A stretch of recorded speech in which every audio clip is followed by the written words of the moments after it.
je vais vous le dire tout de suite, oui, je suis pour les Denver Nuggets, mais si à chaque fois que les Toronto Raptors gagnent un titre en NBA, Drake, producteur d'Euphoria, nous sort une série comme ça, qu'est-ce que vous voulez que je vous dise? Continuez à gagner, Toronto, continuez, je m'abstiendrai.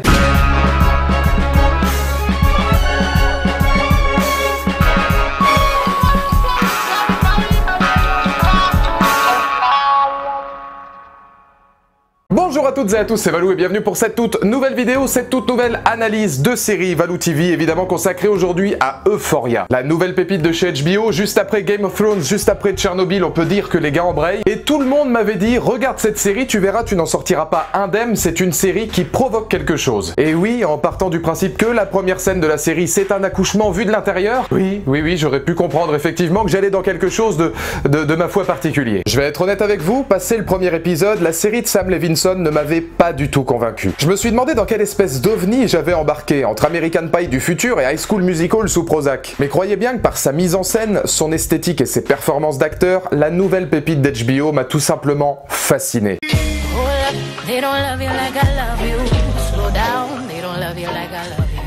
Dans un monde où la jeunesse n'a plus aucun tabou, du sexe à la drogue en passant par l'alcool, la violence et même le viol, j'étais pas convaincu qu'un show d'adolescent en pleine crise réussirait à me plaire. Et c'est pourtant là que Euphoria me met une droite, rendre cette vision de l'adolescence ultra pessimiste et d'un réalisme inéluctable. C'est le reflet d'une partie de notre culture moderne, que l'on peut même comparer à un nouveau choc des générations. Oubliez les drogues et le flower power d'un monde en quête d'ouverture d'esprit, ambiance The Doors des années 60. Oubliez les frasques de Stifler dans une Amérique des années 90-2000, beaucoup plus bon enfant, où alcool, sexe et musique rock devenait culte. Le coup de génie Euphoria, c'est d'être le symbole et l'autocritique d'un monde plus sombre, plus violent. Un enfer rempli d'amertume, de remords et dont toute la magie de l'adolescence a disparu. Lors de ses premiers épisodes, je comparais même cette série à American Honey, long métrage d'Andrea Arnold posant aussi son lot de questions sur la place d'un ado dans un univers qui ne le comprend pas. À la différence que lui gardait au moins une forme d'espoir, de poésie. Avec Euphoria, préparez-vous à une vie sans espoir, presque vide d'émotions au fil de personnages tristes et torturés. Where did you fucking faggot? Did you rape her? You fucking rape her? I didn't fucking rape her!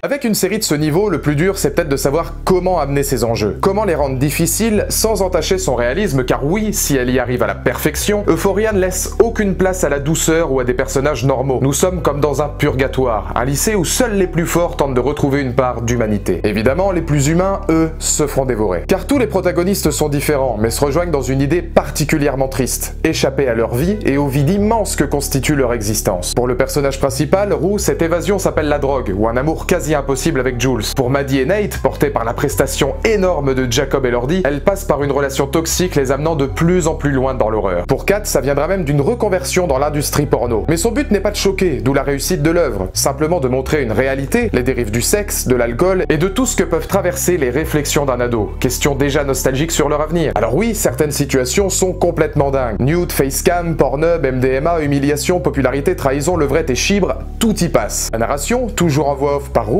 offre même ce côté de Jessica Jones dans la mise en place de son histoire, névrosée et désabusée. De violence extrême à exposer sur comment bien envoyer son pénis en photo. Oui. People say that eyes are the windows to the soul. I disagree. I think it's your dick. Mais pas de panique, là où le côté teen movie peut effrayer, la deuxième claque d'Euphoria, c'est son casting. De Rue à Nate en passant par McKay, aka Algie Smith de Détroit, ou même Coleman Domingo de Fear, chaque acteur est monstrueux. Ils offrent tous une vision différente de fatalité, d'angoisse, de désespoir, mais parfois aussi de tendresse comme avec Rue. I was also a firefighter, so I thought, you know, the two might cancel each other out. As long as I save lives, I was well within my right to destroy my own. Ils nous marquent ou nous exaspèrent par leurs choix stupides, aucun personnage ne laisse indifférent. Oui, nous tenons peut-être l'un des meilleurs castes de jeunes adultes vus jusqu'à présent, Zendaya en tête. Et quand on parle de personnages, on a même Ron. Oui, ce Ron-là, Ron de Walking Dead. Alors en termes d'acting, il était déjà pas vraiment exceptionnel dans Walking Dead et c'était surtout, on peut le dire, une sacrée tête de con. Et bah la force d'Euphoria, c'est que non seulement dans cette série, l'acteur est plutôt convaincant, mais il est humain. C'est lui qui aura la plus grande touche d'humanité dans la série. C'est même lui qui, à certains moments, va en souffrir. L'inhumanité des autres face au seul personnage qui sort finalement de toutes ces gammes d'inhumanité. Austin Abrams, Ron de Walking Dead, Ethan dans Euphoria pour les intimes, est un personnage humain dans un monde désabusé. Et quand on sait le rôle qu'il avait précédemment, c'est encore une fois une réussite. So you in biology? Yeah, thanks. Goodbye. Chez les adultes, je noterai un contre-emploi marquant. Monsieur Eric Dane passant de Grey's Anatomy à père difficile, pervers et torturé par la douleur qu'il lègue à ses enfants. Water. Water. There you go. L'écriture de Levinson, entre jeu de dupes et manipulation, fait donc de son show un ovni. Voir ce reflet sombre de nos pires moments, cette deuxième phase de l'Amérique qui tend de plus en plus à devenir la phase dominante des USA. Cela étant, c'est cette écriture qui fait se poser aux spectateurs de vraies questions. Des questions sur l'amour, l'existence, notre place au sein du monde et même notre futur. Le personnage de Cassie, pour ceux qui ont vu Euphoria, m'aura presque amené une réflexion paternelle. Je la voyais comme une gamine paumée, criant à l'aide, ayant besoin d'une présence. De quoi retourner le cerveau du public, quitte à lui faire se dire « mon gosse ne sera jamais comme ça ». Une idée que seule une série te prenant vraiment aux tripes peut apporter. HBO nous propose donc le côté obscur de l'adolescence, comme un clip d'A$AP Rocky présentant LSD, sous LSD et avec un joli point commun entre les deux fresques, l'esthétique. Artistiquement, Euphoria est incroyable. Sam Levinson filme souvent son œuvre de façon cinématographique, jouant sur les couleurs, les regards caméra, le travail de l'image, du son et même de la photographie, pour t'emmener encore plus loin dans son délire. Car certains plans se veulent souvent colorés de façon psychédélique, presque fantasmés par la pensée de son créateur. Il t'emmène par l'image, mais aussi par une bande-son remarquable dans les dérives de ses ados. Mieux, ce sont ces musiques qui ouvrent l'état d'esprit des personnages. Une émotion par la colorimétrie et le travail esthétique bluffant d'Euphoria. Alors vous allez me dire, quand on a Drake à la production, pas étonnant que des dizaines de plans semblent tout droit venir d'un clip musical. Sauf qu'au moment où la dernière scène de la saison se réalise, chantée par Zendaya elle-même, amenant à un cliffhanger attendu pour la saison 2, là on peut se dire que c'est fort. Oui, quand on pense à Drake, forcément on pense musique. Et croyez-moi, elle sera omniprésente dans le récit.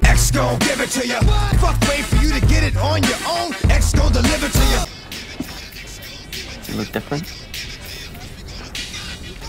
I changed. Euphoria s'invite donc comme la grande surprise de cet été. Puissante, déchirante et capable de faire réfléchir, elle ose, provoque et n'est pas à mettre entre toutes les mains, ni à regarder avec tes parents un dimanche après-midi. Mais au fil des épisodes, ces abandonnés posent de vraies questions sur la condition humaine, dévoilant ce qu'une vie rêvée, d'un match de foot américain à une première fois ou un bal de promo, peut avoir de plus néfaste. Oui, HBO propose la mort réaliste d'un rêve, celle de chaque enfant qui sommeille en nous, face à la réalité d'une vie beaucoup plus dure qu'il n'y paraît. Et si c'était finalement Euphoria, indirectement, qui faisait comprendre aux parents que les plus belles heures de nos vies ne sont pas forcément celles que l'on croyait. Voilà donc pour cette analyse d'Euphoria, et dans les commentaires ci-dessous, n'hésitez pas à me donner votre point de vue. Dernière petite chose sur laquelle je voudrais revenir avant de conclure cette vidéo, c'est Zendaya. Zendaya, pour une nana qui sort de chez Disney, encore une égérie Disney, elle est là-dedans. C'est un petit peu ce que toute égérie un jour a essayé de faire. Je pense à Shia LaBeouf qui a réussi aujourd'hui dans des films complètement déjantés. Je pense évidemment dans l'univers de la musique à Miley Cyrus qui elle a complètement pété un câble en cours de route. Zendaya, elle a une part d'humanité, elle est touchante, il y a une part de tristesse qui est évidente dans son personnage.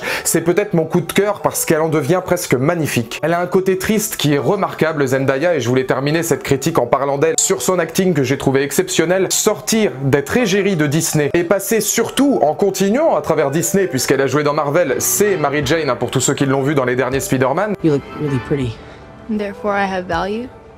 No.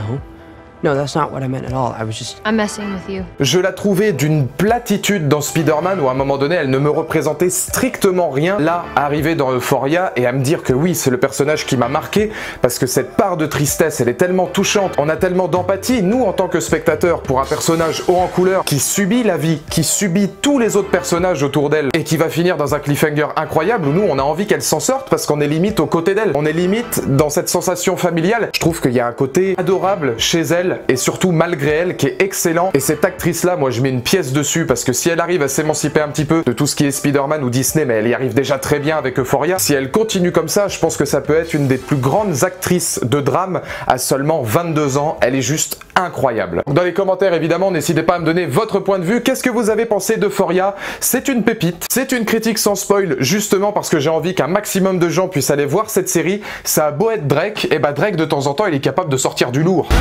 My shadow, but I'm still there.